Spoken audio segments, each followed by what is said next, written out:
Bonjour et bienvenue dans Les Experts. Aujourd'hui, je reçois effectivement Anne Cardona. Elle est auteure, comédienne. On va parler de Belles Amies, deux femmes à huis clos, l'amitié au vestiaire d'une piscine. Vous allez tout savoir grâce à elle. Bonjour Anne. Bonjour Philippe. Alors, peux-tu nous parler effectivement de ton parcours pour commencer, Anne? Alors, oulala, mon parcours, c'est un parcours, je dirais, riche mais très chaotique en fait. J'ai commencé ma vie en étant au cours Florent, donc j'ai fait le cours Florent dont j'ai obtenu le diplôme.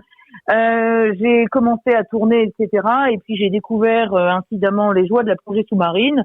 Je suis partie 2 ans à La Réunion, j'ai été monitrice de plongée sous-marine. Après, je suis revenue, j'ai travaillé dans la publicité, j'ai été animatrice radio, j'ai été animatrice télé. J'ai été chanteuse pendant 15 ans, j'ai fait des disques, plusieurs disques, des concerts, tout ça. Et puis, il y a quelque temps, en gros, il y a 2 ans, je suis revenue à mes premières amours, à savoir le théâtre. Voilà mon parcours en résumé, très Et, très résumé. et je crois que tu as fait de la voix off également, non?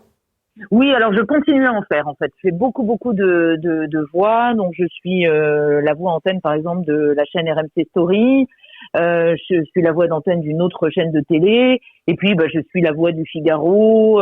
J'ai été la voix de Peugeot. Enfin, je fais beaucoup de documentaires aussi, des podcasts. Voilà. Donc c'est vrai que la voix c'est entre guillemets mon quotidien, voilà mon fonds de commerce. Enfin, je passe beaucoup de temps effectivement derrière des micros. D'accord. Une artiste au pluriel, on va dire. En C'est fait, ça. au niveau de Belles Amies, pourquoi avoir choisi ce thème? T'avais des difficultés toi-même à te faire des amis? Comment as-tu deviné? Oui, j'ai eu évidemment j'ai des amitiés féminines, mais voilà ce que je raconte dans Belles Amies, c'est je crois ce qui arrive souvent dans des amitiés féminines ou masculines d'ailleurs en fait. Belles Amies, ça raconte une relation toxique entre deux amis. Donc ça peut être des hommes, des femmes, ça peut même être des enfants, des adolescents, des gens de tous les âges. Et moi, effectivement, dans mon histoire personnelle, j'ai eu pas mal d'amitiés, enfin en tout cas au moins une ou deux, toxiques. Et donc j'ai eu envie de parler voilà des dérives éventuelles de l'amitié, même si Belles Amies ne parle pas que des dérives, parce que je montre aussi la complicité, la connivence qu'il peut y avoir entre deux amis d'enfance. Mais voilà, il y a aussi le revers de cette médaille-là. Quel est ton public en fait? Ce sont des femmes qui viennent te voir? Ce sont des hommes? Comment ce public il se décompose? Alors vraiment les deux. Non, il n'y a pas plus de femmes que d'hommes. C'est une histoire de femmes, mais encore une fois, c'est universel, hein, puisque c'est une histoire d'amitié qui dérape, on va dire. Donc non, ce sont des femmes, des hommes. En termes d'âge, qu'on a pour l'instant dans la salle, on va dire que c'est entre, je sais pas, 30 et 80 ans, je sais pas. Non, c'est beaucoup des trentenaires, des quarantenaires, on va dire, hommes et femmes. Quand tu as écrit Belles Amies, en fait, tu l'as écrit parce que c'était l'air du temps, parce que c'était des questions existentielles que tu te posais, parce que justement tu avais eu des inamitiés également dans ta propre vie. Oui, c'est ça. En fait, je l'ai écrit comme beaucoup de gens ont fait pendant le premier confinement où ils étaient un peu cloîtrés chez eux. J'avais déjà un peu cette idée et là, je m'y suis vraiment attelée en me disant bon bah voilà, profite de cette période pour construire quelque chose. Et oui, je suis allée vraiment fouiller dans mon histoire personnelle. Mais pas que, évidemment, il y a une part d'autobiographie, mais il y a beaucoup, et Dieu merci, vu ce qui se passe dans la pièce, il y a beaucoup de choses que j'ai totalement imaginées. Donc j'ai regardé pas mal de films, comme Les Diaboliques de Clouseau, j'ai regardé Qu'est-il arrivé à Baby Jane, j'ai regardé Rebecca, j'ai regardé ce genre de films qui traitent d'amitié féminine. Enfin, plein d'autres d'ailleurs encore, j'ai regardé, mais bon, voilà. Donc c'est un mélange de fiction et de fond autobiographique. Et ces deux personnages, en fait, elles parlent de quoi? De rivalité. Elles essayent effectivement de savoir un petit peu ce qui se passe dans leur propre vie, dans la vie de l'autre. Comment ça s'est écrit ça? Alors les rivalités, on peut pas dire qu'elles en parlent, elles la vivent et tout ce qu'elles dégagent et tout ce qu'elles font ne font que le montrer, mais elles n'en parlent pas tellement. On voit beaucoup la complicité, on les voit raconter leurs souvenirs, rigoler, faire des bêtises entre guillemets.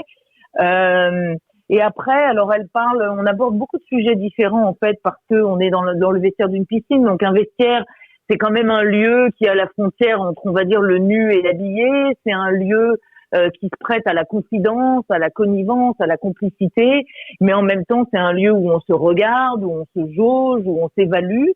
Et donc, eh bien, elle parle du temps qui passe, elle parle, oui, pas mal du temps qui passe, de l'amitié en général, de la séduction, de comment on se sépare, comment on se rencontre aujourd'hui en 2022. Un petit peu de sport, voilà, le paraître, la féminité aujourd'hui, le paraître, un petit peu de la maternité, pas tant que ça.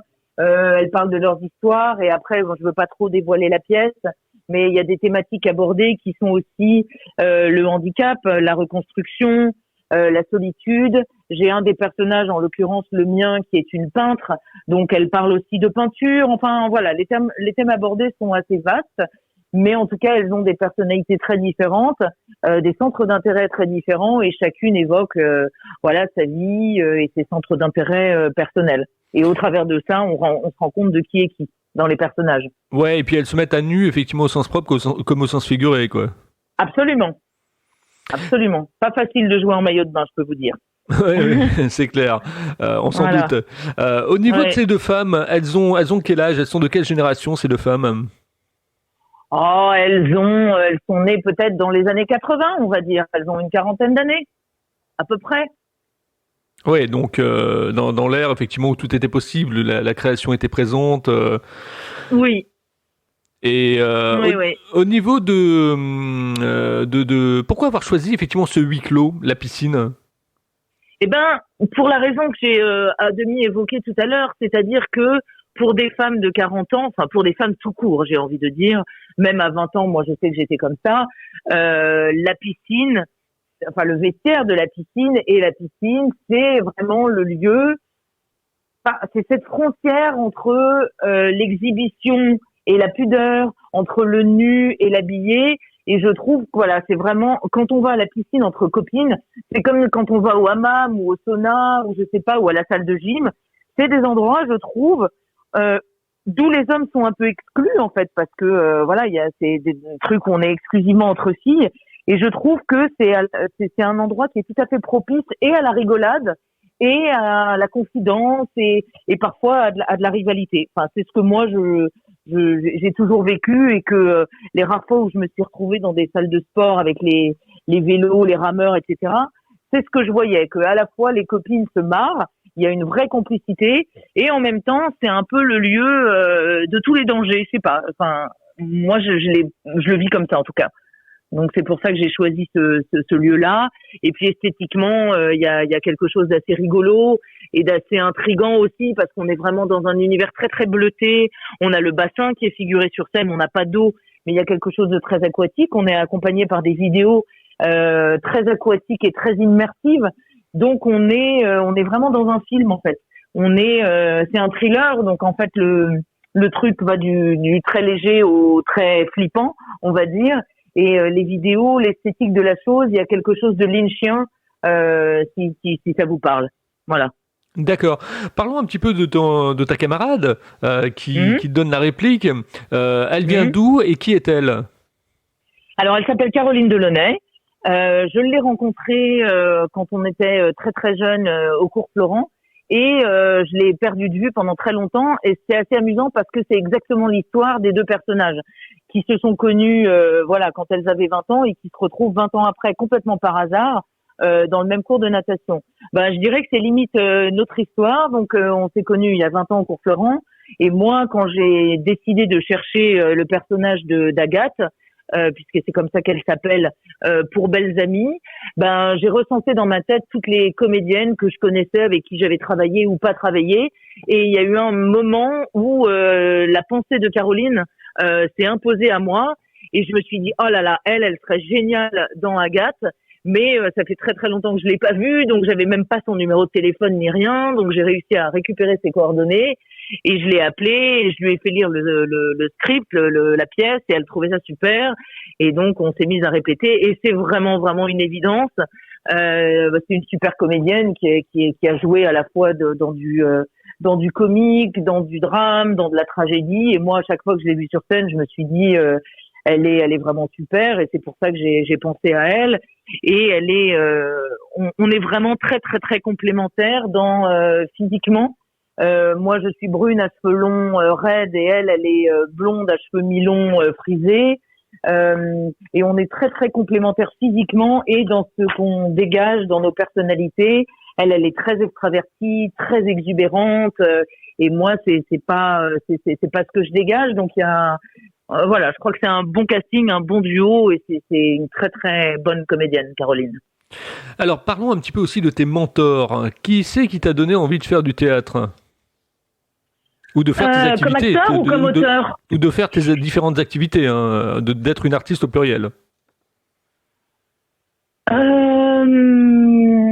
C'est difficile de dire des personnes en particulier. Quand j'étais petite, vraiment, c'est la première actrice dont j'ai été vraiment groupie, enfin qui m'a vraiment impressionnée, c'est Isabelle Adjani. Voilà, j'étais très très admirative d'Isabelle Adjani. Bon, bien sûr parce qu'elle était jolie, mais aussi parce que elle dégageait à la fois cette fragilité et ce truc un peu tragique, un peu écorché, un peu tragédienne. On l'a vu dans de la tragédie. On l'a vu au cinéma aussi dans des rôles comme Camille Claudel et tout ça. Donc je dirais que c'était sans doute elle. Et après, en homme, plus tard, quand j'ai commencé à voir ses films et à lire ses livres, Louis Jouvet.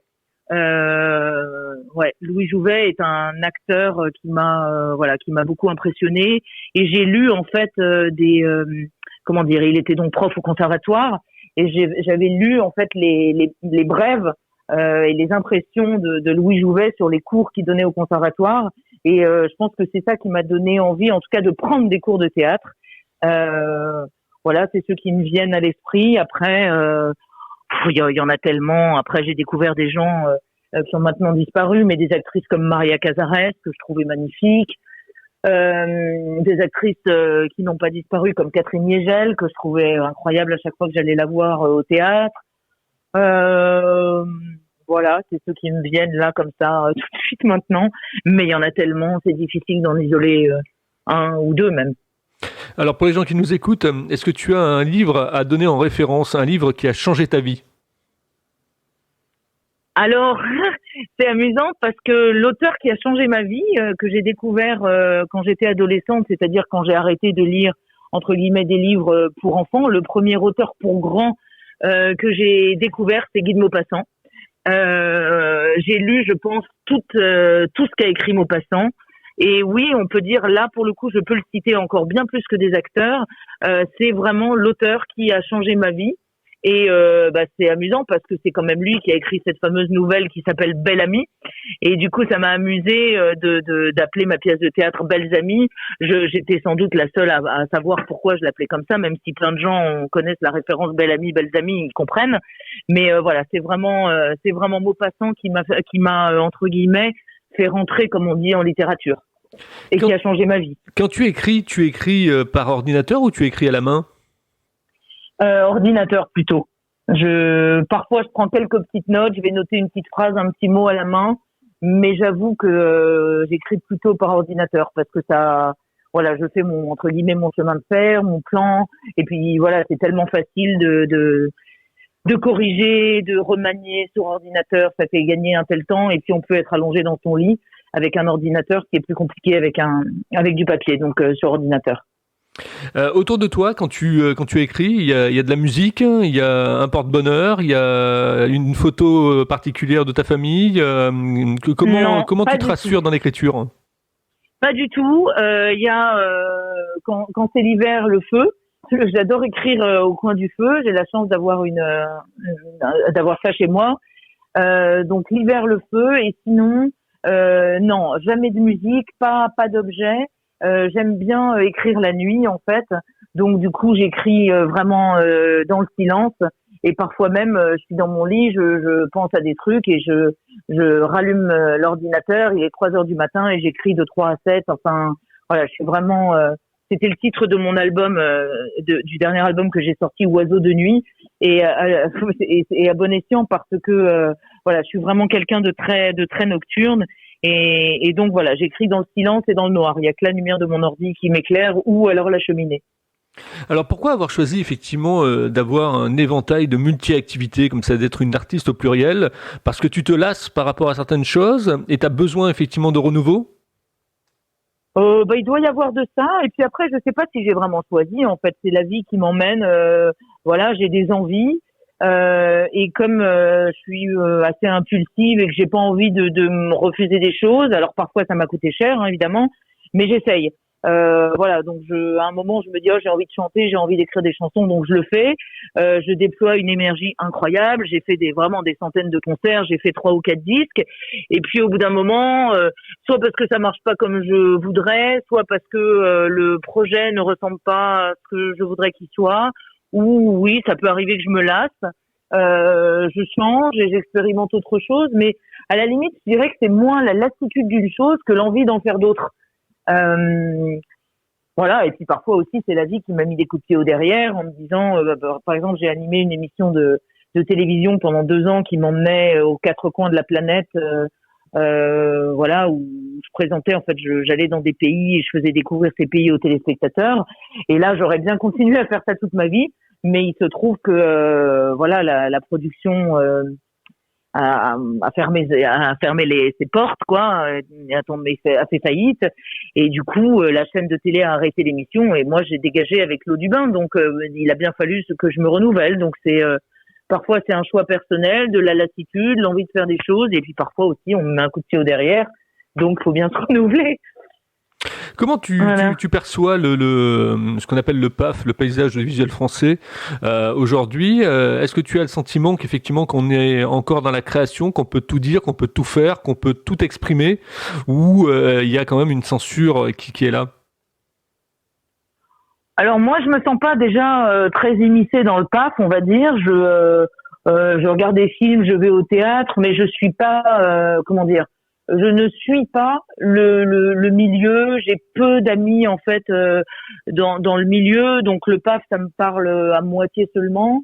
Après, est-ce qu'on peut tout dire? euh, Oui, mais est-ce qu'il y a de la censure? Oui aussi. Mais moi, ce qui m'ennuie, en fait, c'est moins ce qu'on a le droit de dire ou pas dire que les sujets qui fonctionnent.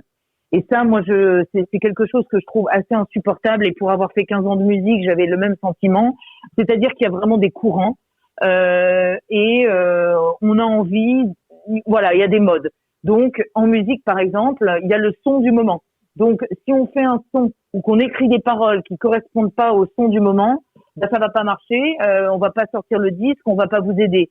Au cinéma, c'est un peu la même chose. Si on veut avoir des subventions aujourd'hui au cinéma, bah il y a des sujets, on est à peu près sûr de trouver des subventions. Et au théâtre, c'est la même chose, et ça m'ennuie parce qu'il y a une sorte de consensualité. Il y a vraiment des sujets à la mode dont il est bon de parler. Et le plus pervers, c'est que ce sont des sujets qui sont dits sulfureux, interdits, etc., mais qui deviennent voilà, à la mode, galvaudés, et dont tout le monde parle jusqu'à épuisement. Voilà, je sais pas. Moi, j'ai écrit une pièce sur des femmes, par exemple, mais je n'ai pas écrit une pièce féministe. Et je pense que si j'avais écrit une pièce éminemment féministe, ça aurait été encore mieux. On l'aurait encore plus relayé parce que le mouvement MeToo. Vous voyez ce que je veux dire? Donc je n'ai rien contre, hein, c'est pas du tout la question, mais c'est que voilà, il y a des sujets porteurs à la mode, et c'est bien d'en parler. Moi, c'est ça qui m'agace aujourd'hui, en fait. Comment tu te projettes dans un an? Déjà, j'adorerais que on refasse Avignon cet été, ce qui normalement va être le cas. Donc ça, c'est pas dans un an, c'est dans 6 mois. Et dans un an, j'adorerais qu'on puisse continuer à jouer Belles Amies à Paris, peut-être dans une plus grande salle, avec dans une plus grande envergure. Ou sinon, j'ai écrit une deuxième pièce de théâtre, et j'aimerais bien aussi que elle voit le jour. Donc ça pourrait être aussi une autre solution de monter cette deuxième pièce. D'accord. Et elle parle de quoi, cette deuxième pièce? Alors ça n'a rien à voir et ça a tout à voir. C'est aussi une pièce avec deux personnages et c'est aussi un huis clos. Donc ça, c'est ce qui est, c'est ce qui ressemble à Belles Amies, mais les personnages ne sont absolument pas pareils puisque c'est un très vieil homme qui a une maladie d'Alzheimer et sa garde malade qui est une jeune femme. D'accord. Intéressant comme Mm. sujet. Voilà, il y a plein de sujets qui sont développés dans cette nouvelle pièce, notamment évidemment, voilà, jeunesse, vieillesse, le temps qui passe, la fin de vie, la déliquescence du corps, voilà, la maladie d'Alzheimer, la dépendance, tout ça. Mais dans Belles Amies, j'ai déjà la déliquescence des corps qui est évoquée et la dépendance qui est évoquée aussi. Mais là, c'est encore bien plus. Alors maintenant, Anne, je vais te poser effectivement une question que mes auditeurs attendent, un petit peu comme le lait sur le feu. Comment tu Mhm. trouves ma façon d'interviewer les gens? Voilà, ça les amuse donc d'avoir que je pose cette question tout le temps. Comment tu trouves ma façon d'interviewer les gens? Ah, c'est rigolo ils veuillent savoir ça, c'est marrant. Euh, Très bonne. On se sent à l'aise en tout cas. On se sent très à l'aise. Je sais pas comment te dire. Non, moi je me sens bien. Je trouve ça voilà dynamique, naturel. On sent que tu as une bonne écoute et puis que tu as envie de savoir. Je sais pas comment définir en fait. En tout cas, c'est très agréable. Bon, en tout cas, c'était tes mots, hein, ce que tu ressentais, et merci de l'avoir dit. Ouais, ouais, je me sens très bien. Ouais, ouais. Au niveau de l'artistique, je dirais effectivement, tu crées, t'as besoin de créer dans la douleur ou tu as besoin de créer plus effectivement dans la joie? Ni l'un ni l'autre.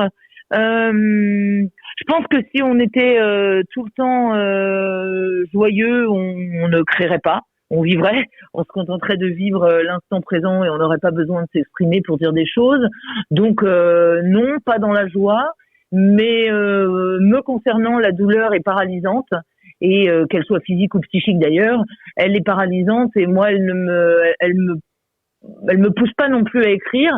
Moi, c'est la mélancolie plus. La mélancolie, l'ennui, la solitude, voilà, le désœuvrement, le manque. Le manque plutôt. Le manque de quelqu'un, le manque de quelque chose. Oui, voilà, c'est plus une mélancolie ou un ennui. Le temps qui s'écoule lentement, le temps vide, en fait, qui me donne envie de le remplir par de la création, beaucoup plus que de la douleur ou de la joie. Et Je sais pas si j'ai répondu. quel est le conseil que tu donnerais effectivement aux personnes qui nous écoutent et qui auraient envie de se lancer comme ça dans un petit peu le côté pluridisciplinaire, artistique? Quel est le conseil que tu donnerais si tu devais te retourner un petit peu en arrière par rapport à ta propre expérience? Alors moi, si j'en juge par ma vie, mais ça n'est que ma vie et mon expérience, je dirais qu'une vie, on n'en a qu'une et que autour de moi, je trouve que 90% des gens sont dominés par la vie, euh, sont, sont dominés par les injonctions à faire telle chose à tel moment, dans tel laps de temps, dans tel contexte, et que beaucoup de gens dont je suis proche avaient des velléités de faire des choses. Et je ne parle pas que de choses artistiques, mais moi, quand j'avais 20 ans, j'avais envie mais bon, j'ai trouvé un boulot, j'ai fait ci, j'ai fait ça, parce que mes parents, parce que mon conjoint, parce que mes enfants, etc. Et en fait, voilà, ils arrivent je sais pas, à l'âge de la retraite, 65 ans, et ils se disent, ah, dommage, dommage. Ils essayent de le faire après, mais limite, c'est trop tard. Et moi, voilà, le conseil que j'aurais, c'est de faire ce qu'on a envie de faire, en fait. Essayer des choses, parce que très souvent, on a beaucoup moins à perdre que ce qu'on imagine. Il y a plein de possibles. Moi, je sais que j'ai beaucoup voyagé aussi dans ma vie. J'ai passé beaucoup de temps à aller dans des pays, dans des endroits où on me disait, oh, mais t'es folle, n'y va pas, non. Bah si, en fait, quand on fait les choses, on se rend compte que les choses sont possibles, que c'est possible de faire les choses. Tant qu'on ne les fait pas, elles peuvent paraître impossibles, insensées et folles. Et le jour où on se dit, bah si, je m'en fiche, en fait, je vais le faire. J'ai envie de faire du théâtre, je fais du théâtre. J'ai envie de faire, je sais pas, n'importe quoi, du yoga, je fais du yoga. J'ai envie de partir m'installer à la campagne alors que j'ai toujours vécu à Paris, voilà. Bah, en fait, on le fait. Et puis une fois que c'est fait, on se dit, ah bah oui, finalement, bah oui, j'ai trouvé une autre vie, j'ai fait autre chose et c'était possible. Et en plus, j'y suis bien. Donc voilà, pour répondre à ta question de façon très synthétique, je dirais si on a des envies, essayez. Voilà, vous n'avez pas grand-chose à perdre. Il vaut mieux gagner un peu moins de sous, peut-être avoir un moins joli appartement, un niveau de vie moins confortable, mais faire ce qu'on a eu envie de faire, même si parfois c'est générateur de frustration, bien sûr, mais je trouve que au final ça vaut le coup. Écouter sa passion. Moi j'ai abandonné certains de mes, oui c'est ça, écouter sa passion. Moi j'ai abandonné certains de mes rêves, mais au moins je les avais essayés et je pense que j'en ai eu moins de frustration et de rancœur d'avoir essayé quitte à abandonner plutôt que si je n'avais pas essayé du tout. Voilà une belle parole positive en tout cas. Comment on fait pour pouvoir effectivement continuer à discuter avec toi après l'interview, s'il y a des gens qui ont envie de poursuivre le dialogue, s'il y a des gens qui souhaitent te contacter par rapport à la pièce, par rapport à tes différentes activités, comment on peut effectivement entrer en contact avec toi? Par Facebook, les réseaux sociaux, comment ça se passe? Oui, alors j'ai une page Facebook personnelle, donc on peut m'envoyer des messages auxquels je réponds avec joie. Donc ma page c'est Anne Cardona sur Facebook, et sinon on a une page dédiée à la pièce qui s'appelle Belles Amies sur Facebook. On a un Instagram pour Belles Amies, et sinon j'ai monté sur YouTube, j'ai une petite chaîne YouTube. Bon là j'ai pas posté depuis un moment parce que justement parce que Belles Amies j'ai pas eu le temps, mais qui s'appelle L'Enlivreuse. Donc, et qui a aussi une page Facebook. Donc, la chaîne YouTube s'appelle L'Enlivreuse. On peut s'abonner, on peut me contacter via cette chaîne. Ou il y a une page Facebook de L'Enlivreuse. Et L'Enlivreuse, en fait, c'est des lectures à voix haute d'œuvres littéraires avec des petits commentaires sur ce sont des extraits d'œuvres littéraires. Je lis quelques pages sur des œuvres littéraires avec une thématique et j'en parle et voilà. Et c'est des petites pastilles de 5 à 10 minutes. Donc, on peut me contacter aussi via ça. Voilà. D'accord, dans le cadre du livre audio un petit peu. Non, c'est pas vraiment des livres audio parce que des livres audio j'en fais par ailleurs, mais un livre audio on lit tout le livre. Là en fait, je vais prendre une thématique, l'amour, la mort, la guerre, et je vais lire plusieurs textes de plusieurs auteurs autour de cette thématique et je vais en parler. Ah c'est intéressant, ça j'ai écouté. Ah voilà, L'Enlivreuse sur YouTube. L'Enlivreuse sur YouTube. Absolument. Donc, si vous aussi vous avez envie d'être interviewé et de passer dans les experts, vous pouvez me contacter. contact@libre-antenne.fr. Notez bien sur vos tablettes. contact@libre-antenne.fr. Je suis à la recherche d'un sponsor sur cette nouvelle année. Donc, si vous êtes une entreprise et que vous souhaitez effectivement être en avant-première de l'interview, eh bien, avec un petit spot, qu'on appelle effectivement un spot de 15 secondes ou 10 secondes, qui déclame effectivement la marque, l'intérêt de votre entreprise, n'hésitez pas à me contacter également. Voilà, et puis je vais remercier effectivement Anne Cardona pour effectivement ces 28 minutes qu'on a passées ensemble. Ça a été que du bonheur, comme on dit. J'ai pas vu le temps passer, moi, c'est chouette. Voilà, quand on sait que d'une certaine manière qu'on voit pas le temps passer, c'est qu'on a passé un bon moment en général. Absolument, je confirme. Donc merci Anne. Vous qui écoutez, je vous souhaite effectivement de partager aussi cette émission. N'hésitez pas à le faire parce que on m'a dit souvent oui, on n'ose pas partager. On attend effectivement si on a les droits ou pas. Si vous avez les droits effectivement de se faire plaisir et le droit de partager aux autres.